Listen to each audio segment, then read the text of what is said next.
Cənubi Azərbaycandan yeni bir dövlət yaranarsa nə olar? Milyonlarla Azərbaycan türkünün evi olan Cənubi Azərbaycan müstəqil bir dövlət olur.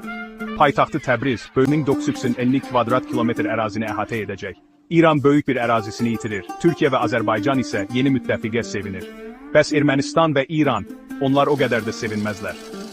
Neft ehtiyatları iqtisadiyyatı gücləndirir. Avtomobil yolları, məktəblər və hətta milli ordu qurulur. Təsəvvür edin, Təbriz-Bakı, Ankara dəhlizi Türk dünyasını əvvəlkindən daha sıx birləşdirir. Amma hər şey asan olmayacaq. Regional sabitlik təhlükə altındadır və beynəlxalq dəstək çox vacibdir. Bu bölgə İranın şimal-qərbində yerləşir və əsasən Azərbaycan türkləri tərəfindən məskunlaşıb.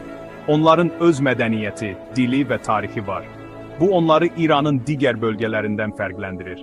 İran sərhədləri içərisində yerləşən Cənubi Azərbaycan əsasən Azərbaycan türkləri tərəfindən məskunlaşıb. Təsəvvür edin, referendum keçirilir və 90% müstəqilliyə səs verir. Bu, böyük bir dəyişiklik olardı. İnsanlar öz gələcəklərini müəyyən etmək üçün səs verirlər və bu, onların iradəsini əks etdirir. Bum! 36.8 milyon əhalisi olan yeni bir ölkə yaranır və Türkiyədən sonra ikinci ən böyük türk milləti olur.